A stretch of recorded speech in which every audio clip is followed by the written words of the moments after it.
அனைவருக்கும் வணக்கம். இந்த ஃபோட்டோவில் இருக்காங்களே, எங்களுடைய பேர் தேவி. 22 வயசு ஆகுது. திருநெல்வேலி மாவட்டம் நரசிங்கநல்லூர் பகுதியில் வசித்து வராங்க. தேவியுடைய அம்மாவுடைய பெயர் செல்வி. அவங்களுக்கு 56 வயசு ஆகுது. செல்வி அபிஷேகப்பட்டியை சேர்ந்த ஜேக்கப் ஆனந்த் என்பவர்கிட்ட கட்டிட கூலி தொழிலாளியாக வேலை பார்த்துட்டு வராங்க. தேவிக்கு திருமணமாகி கணவரோட வாழ்ந்து வந்த சமயத்தில் பிரின்ஸ் ஜேக்கப் என்ற ஒரு வாலிபரோட பழக்கம் ஏற்பட்டிருக்கு. கணவனுக்கு தெரியாமல் பிரின்ஸ் ஜேக்கப்போடு அடிக்கடி உல்லாசமாக இருந்து வந்திருக்காங்க. இந்த விஷயமானது தேவியோடைய கணவனுக்கு தெரிந்து அவர் அதிர்ச்சி அடைந்து மனைவியை கண்டிச்சிருக்காரு.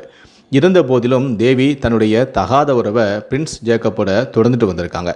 இதனால் வெறுத்து போன தேவியோடைய கணவன், இனி நான் உன்னோட வாழ மாட்டேன் அப்படின்னு சொல்லிட்டு தேவியை விட்டு பிரிந்து போயிட்டார்.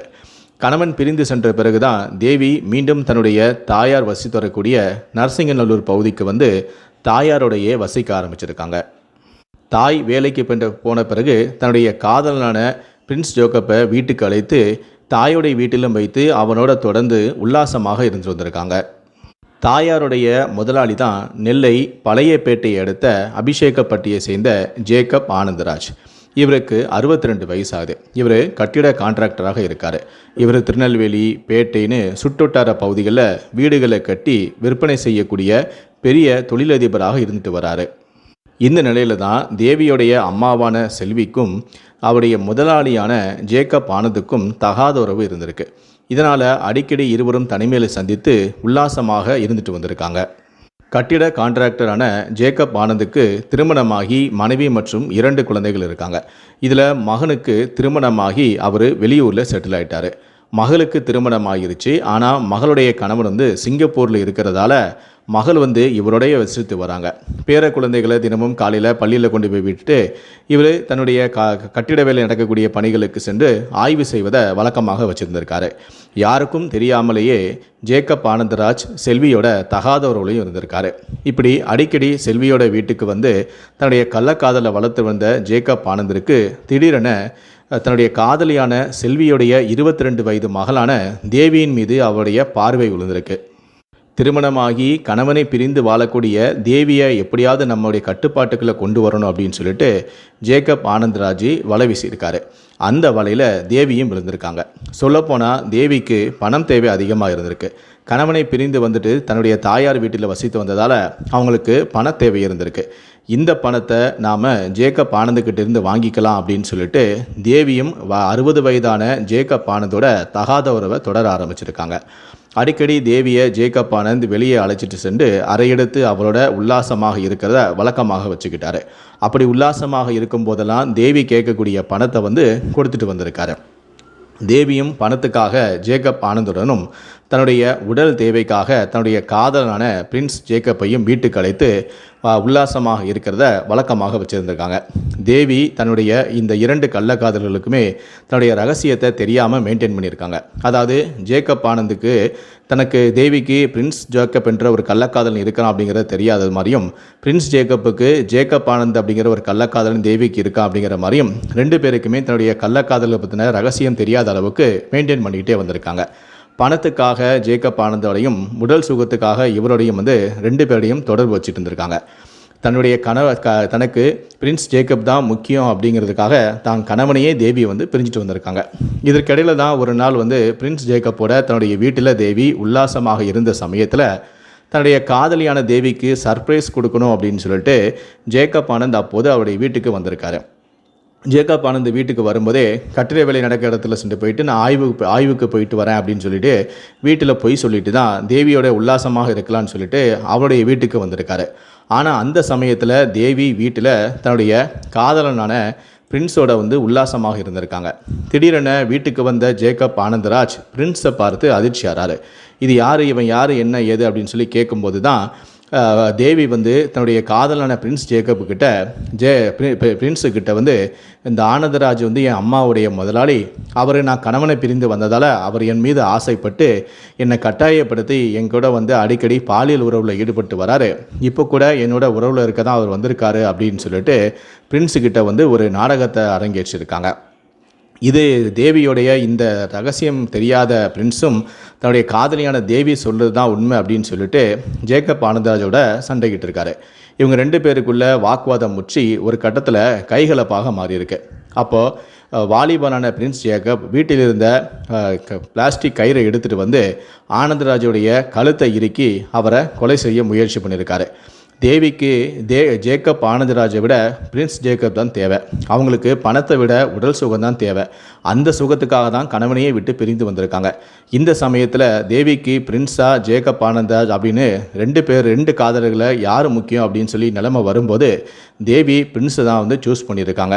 ஜேக்கப் ஆனந்தை கொலை செய்கிறதுக்காக அவங்க உதவி செஞ்சுருக்காங்க. அதன் பிறகு பிரின்ஸும் தேவியும் சேர்ந்து ஆனந்தராஜை வந்து கொலை பண்ணியிருக்காங்க. முதியவரான ஆனந்தராஜை கொலை பண்ணியிருக்காங்க. அதன் பிறகு அவருடைய பாடியை வீட்டு கட்டிலடியில் ஒளிச்சு வச்சுருக்காங்க. அதன் பிறகு இதை எப்படி மறைக்கலாம் அப்படின்னு சொல்லி 2 பேரும் திட்டமிட்டிருக்காங்க. அப்போ பிரின்ஸ் என்ன பண்ணியிருக்காருன்னா, முதல் வேலையாக ஆனந்தராஜுடைய செல்ஃபோனை சுவிட்ச் ஆஃப் பண்ணிடுறாரு. அதன் பிறகு அவர் வந்த அந்த காரை எடுத்துகிட்டு போய் கொஞ்சம் தள்ளி ஊரில் இருக்கக்கூடிய ஒரு பெட்ரோல் பங்குக்கு பக்கத்தில் விட்டுட்டு வீட்டுக்கு வந்துடுறாரு. அதன் பிறகு நம்ம இதை எப்படி மறைக்கலாம் அப்படின்னு சொல்லி யோசனை பண்ணிகிட்டு இருக்கும்போது தேவியுடைய பைக்கில் முன்னாடி ஒரு மூட்டையில் கட்டி ஆனந்தராஜுடைய உடலை எடுத்துகிட்டு போய் பக்கத்தில் இருக்கக்கூடிய பேட்டை பக்கத்தில் இருக்கக்கூடிய இடத்துல வந்து ஒரு குளத்துக்கு பக்கத்தில் கொண்டு போய் இவருடைய பாடியை ஆனந்தராஜுடைய பாடியை கொண்டு போய் போட்டுட்டு அங்கேருந்து வந்துடுறாரு. பேட்டை எம்ஜிஆர் நகர் பகுதியில் இருக்கக்கூடிய குளத்தில் வந்து உடலை வீசிட்டு வீட்டுக்கு வந்துடுறாரு. அதன் பிறகு வந்து காலையில் வெளியே போன ஆனந்தராஜ் வந்து இன்னும் வீட்டுக்கு வரலை அப்படின்னு சொல்லி அவருடைய மகளும் சரி மனைவியும் சரி தேடி பார்க்குறாங்க. எங்கே தேடியும் அவர் இல்லை அப்படின்னோடனே போலீஸ் ஸ்டேஷனில் போய் வந்து புகார் கொடுக்குறாங்க. இதனால் இந்த வழக்கை வந்து திசை திருப்பணும் அப்படின்னு சொல்லிட்டு பிரின்ஸ் என்ன பண்ணார்னா, சுவிட்ச் ஆஃப் செஞ்சு வச்சுருந்த ஆனந்தராஜுடைய மொபைலை எடுத்துகிட்டு திருநெல்வேலியிலிருந்து மதுரைக்கு ட்ராவல் பண்ணுறாரு. அதுக்கப்புறம் மதுரையில் போயிட்டு அவருடைய செல்ஃபோனை ஆன் பண்ணிவிட்டு ஜேக்கப் ஆனந்தராஜுடைய மகளுக்கு ஃபோன் பண்ணி, பிரின்ஸ் வந்து நான் உங்களுடைய அப்பாவை வந்து நான் கடத்தி வச்சுருக்கேன், எனக்கு ஒரு 10 லட்ச ரூபா பணம் தேவை, உடனடியாக அந்த பணத்தை ரெடி பண்ணிவிட்டு எனக்கு மெசேஜ் பண்ணுங்கள், நான் வந்து எங்கே வரணும்னு சொல்கிறேன் அப்படின்னு சொல்லிட்டு தான் அப்பாவை வந்து கடத்தி வச்சுருக்கதா வந்து அப்படியே இந்த கேஸை வந்து திசை திருப்ப முயற்சி பண்ணுறாரு. ஆனால் அதுக்குள்ளேயே வந்து பார்த்திங்கன்னா அவங்க வீசின அந்த எம்ஜிஆர் நகர் பகுதியில் இருக்கக்கூடிய குளத்தில் ஒரு மூட்டையில் ஒரு ஆண் சடலம் கிடக்குது அப்படின்னு சொல்லிட்டு போலீஸாருக்கு தகவல் போயிடுது. உடனடியாக போலீஸார் வந்து சம்பவத்துக்கு வந்து அந்த மூட்டையை பிரித்து பார்க்கும்போது அது காணாமல் போன ஆனந்தராஜ் அப்படிங்கிறத வந்து போலீஸார் வந்து உறுதிப்படுத்துகிறாங்க. கொஞ்ச நேரத்துக்கு முன்னாடி தான் அவருடைய மகள் வந்து போலீஸார்கிட்ட இந்த தகவலையும் சொல்லியிருந்தாங்க. என் அப்பாவை வந்து யாரோ வந்து கடத்திட்டு போயிருக்காங்க, 10 லட்ச ரூபா கேட்குறாங்க அப்படின்னு சொல்லிட்டு போலீஸார்கிட்ட வந்து சொல்லியிருந்தாங்க. ஆனால் இப்போ வந்து அவரை யாரும் கடத்திட்டு போகலை, அவரை கொலை செஞ்சுட்டு குளத்தில் வந்து வீசிட்டு இந்த கேஸை வந்து திசை திருப்ப தான் இப்படி கடத்த நாடகம் ஆடுறாங்க அப்படிங்கிறதையும் போலீஸார் கண்டுபிடிக்கிறாங்க. அதன் பிறகு அவருடைய கார் வந்து ஒரு பெட்ரோல் பங்க் பக்கத்தில் இருக்குது அப்படிங்கிற தகவலும் வந்து போலீஸாருக்கு வருது. அதன் பிறகு அங்கு சென்று போலீஸார் வந்து அந்த சிசிடிவி காட்சிகளை கைப்பற்றி அந்த கார் வந்த திசையை நோக்கி எந்த வழியால் வந்துச்சு அப்படின்னு சொல்லி கொஞ்சம் கொஞ்சமாக அந்த சிசிடிவி வச்சு கைப்பற்றி கடைசியில் அந்த கார் எங்கேருந்து கிளம்பிச்சு அப்படிங்கிற தகவல் வரைக்கும் கண்டுபிடிச்சி நேராக தேவியோடைய வீட்டுக்கு வந்துடுறாங்க. அதன் பிறகு தேவியை கைது பண்ணி காவல் நிலையம் அழைத்து சென்று போலீஸார் கிடுக்குப்பிடி விசாரணை மேற்கொள்ளும்போது தான் போலீஸார் கண்டுபிடிச்சி நம்மளுடைய வீட்டுக்கே வந்துட்டாங்க, இதுக்கு மேலே தப்பிக்கவே முடியாது அப்படின்னு சொல்லிட்டு போலீஸார் தங்களுடைய பாணியில் விசாரணை ஆரம்பிக்கவும் பயந்து போன தேவி அனைத்து உண்மைகளையும் போலீஸார்கிட்ட சொல்லிடுறாங்க. எனக்கு பிரின்ஸ் ஜேக்கப்போட வந்து முதல்ல பழக்கம் இருந்துச்சு, இந்த பழக்கம் என் கணவனுக்கு தெரிந்து என்னை விட்டு பிரிஞ்சு போயிட்டார். அதன் பிறகு நான் அம்மாவுடைய வீட்டுக்கு வந்துட்டேன். அம்மாவுக்கு வந்து ஜேக்கப் ஆனந்தராஜோட பழக்கம் இருந்துச்சு, அவரும் நல்ல வசதி வாய்ப்போடு இருந்தார்.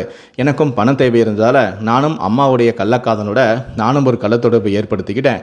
இதை அம்மாவாலையும் கண்டிக்க முடியாது, ஏன்னா அம்மாவும் ஒரு மோசமான பெண் தான், அவருடைய கள்ளக்காதலோட தான் நானும் ஒரு தொடர்பு வச்சுருக்கேன். எங்களுக்கு பணம் தேவை இருந்ததால் அம்மாவும் அதை கண்டுக்காமல் இருந்தாங்க.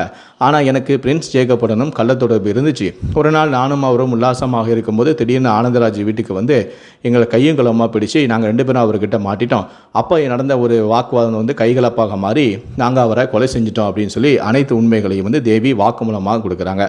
இதையடுத்து போலீஸார் வந்து வழக்கு பதிவு செய்து தேவியை கைது செய்கிறாங்க.